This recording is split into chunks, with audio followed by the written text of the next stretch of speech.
هيلثي كولا ده اللي هو ازاي يعني؟ في براند مصري عامل حاجه اسمها هيلثي كولا، فالنهارده احنا جبنا كل المنتجات اللي كانت متاحه. بالمناسبه البراند اسمه هيلثي اند تيستي، جبنا منه كل المنتجات المتاحه من الهيلثي كولا الجديده بتاعته وهنجربها وهنعمل تو تيست. التيست الاول هو التيست تيست، هنشوف طعمها اخباره ايه، والحاجه الثانيه هل هي فعلا هيلثي كولا ولا اي كلام.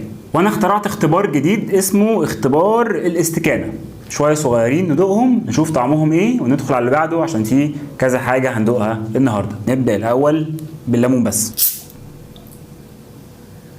هي بتفور زي السيفن اب والسبرايت المقاطعه. نشوف بقى الطعم، بسم الله.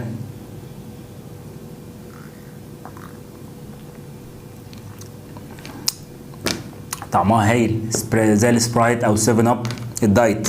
وده كان بالنسبه للليمون. دلوقتي هنشوف الليمون نعناع. يا ترى بقى الليمون ولا الليمون نعناع؟ هو ده اللي هنعرفه دلوقتي.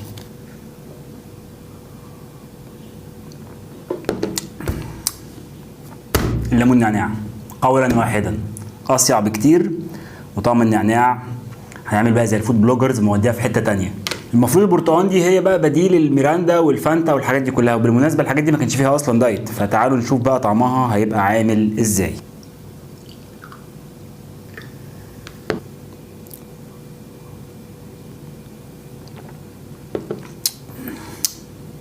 متوسطه في الحقيقه بالنسبه لي. الليمون نعناع ستيل هي رقم واحد، بعديها الليمون وبعديها البرتقال.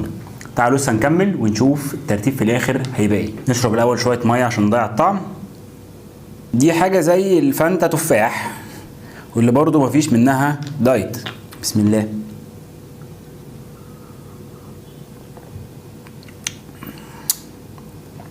هايله، مش فارقه كتير عن الفانتا التفاح اللي كنا بنشربها زمان، وفي نفس الوقت طعم السكر فيها لطيف.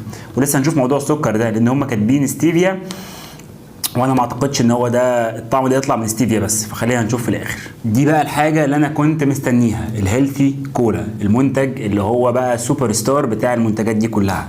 فهل فعلا هيبقى زي الكولا العاديه اللي احنا مقاطعينها ولا هيبقى طعمه مختلف؟ تعالوا نشوف. الفوران بالظبط زي الكولا العاديه. نشوف بقى الطعم.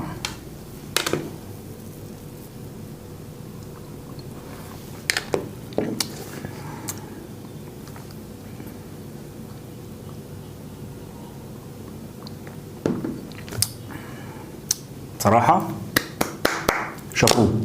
هي مش زي الكولا بالظبط. اللي هيبقى فاكر كان في حاجه اسمها بيبسي تويست، كانت البيبسي مع سنه ليمون زياده كده. هي بالظبط الهيلثي كولا دي بتفكرني بالبيبسي تويست. لحد الطعم الهيلثي كولا اثبتت جدارتها في الحقيقه.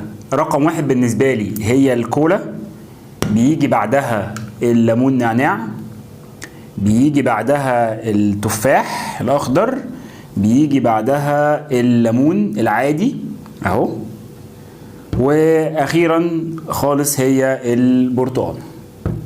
ده بالنسبه للطعم. تعالوا بقى نشوف الحقائق الغذائيه عشان نعرف هل هي فعلا هيلثي كولا ولا هي بس كلمه كده بتتكتب وخلاص. ودلوقتي هنبص على ملصق الحقائق الغذائيه واللي هيكون فيه المكونات الموجوده في المنتج ده، ونشوف مع بعض المكونات بتاعته. اول حاجه زي ما قلت لكم بالظبط هي فيها ستيفيا، لكن الاستيفيا لوحدها ما تديش الطعم المسكر اللي انا دقته في الهيلثي كولا، وعشان كده هم حاطين مع الاستيفيا سكرالوز. مهم جدا تكونوا عارفين المعلومه دي.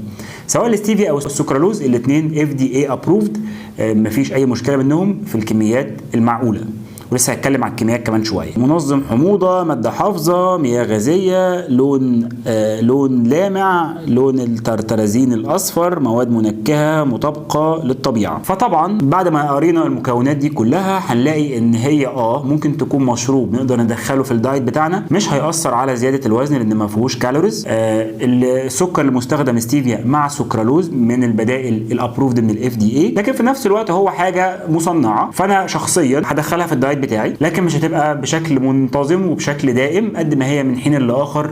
لو نفسي في حاجه زي كده هشرب منها وفعلا هجربها. وعايز اقول قد ايه انا يعني سعيد وفخور ان في منتج مصري بدا ان هو يعمل حاجه بجوده زي دي فعلا بتنافس الحاجات اللي احنا قاطعناها والبراندات اللي احنا قاطعناها. اتمنى لهم التوفيق واتمنى لهم ان هم يعملوا منتجات اكتر واكتر. انا لما رحت السوبر ماركت لقيت في حاجات كتير ما شاء الله، دخلت كذا مره عندهم منتجات باسمهم، فنتمنى لهم كل التوفيق. طبعا الفيديو ده انا ما اعرفش حد في هيلثي اند تيستي، انا رحت جربت زي اي حد واشتريت الحاجه زي اي حد، فيعني نقول لهم بالتوفيق باذن الله. وانتوا لو عندكم اي منتجات شاكين ان هي هيلثي او مش هيلثي تنفع معانا في الدايت او لا، اكتبوا لي عليها في كومنت وممكن اجربها ونبدا سلسله نريفيو فيها منتجات هيلثي موجوده في السوق.